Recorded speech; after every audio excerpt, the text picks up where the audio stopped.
Hello everyone, আসসালামু আলাইকুম। Welcome back to my new blog. আশা করি সবাই ভালো আছেন, আমিও আলহামদুলিল্লাহ ভালো আছি। অনেকদিন পর একটা ব্লগ নিয়ে হাজির হলাম, আশা করি সবাই শেষ পর্যন্ত দেখবেন।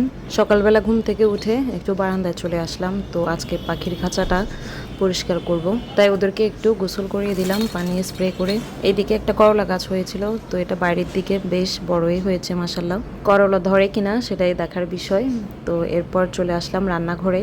সকালে নাস্তার জন্য আজকে রুটি আর চা বানিয়েছি, সবজিও ছিল, সেটার ভিডিও করা হয়নি। চাটা রান্না হতে হতে এদিকে আমি দুপুরের জন্য যা যা রান্না করব সব নামিয়ে রাখছি।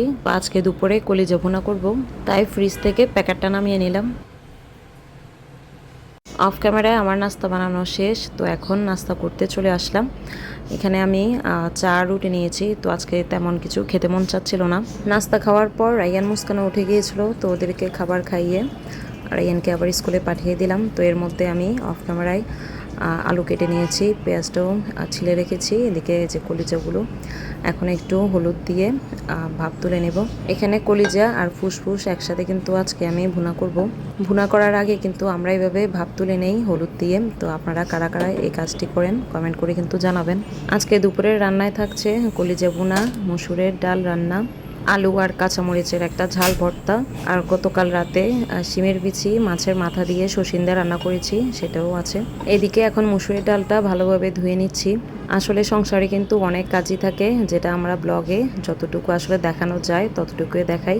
অনেকেই আবার মনে করে আসলে এই 3-4 মিনিটের ভিডিওই আমাদের লাইফ, যেটা পুরোপুরি কিছু মানুষের ভুল ধারণা। কারণ আপনি সকাল থেকে রাত পর্যন্ত কি কি করেন সবকিছু কিন্তু কখনোই ভিডিও ধারণ করা সম্ভব না।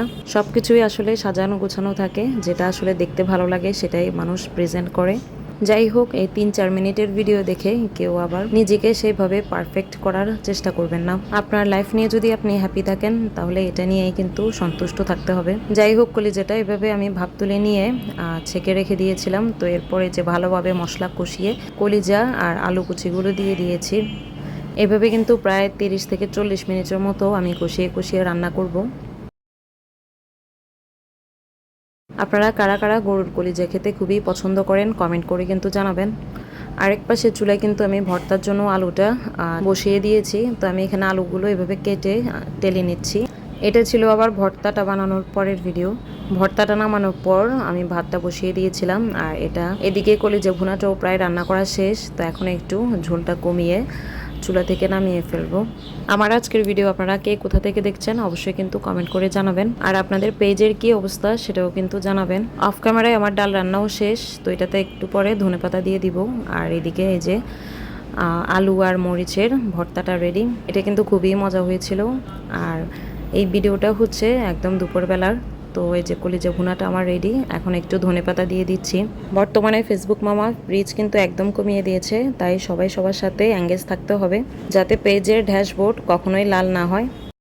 এটা ছিল সসিন্দা তরকারি, যেটা আমি আলু, মাছ আর শিমের বিচি দিয়ে রান্না করেছি। আপনাদের কাছে কেমন লেগেছে কমেন্ট করে কিন্তু অবশ্যই জানাবেন।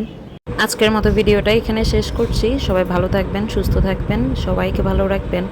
আল্লাহ হাফেজ।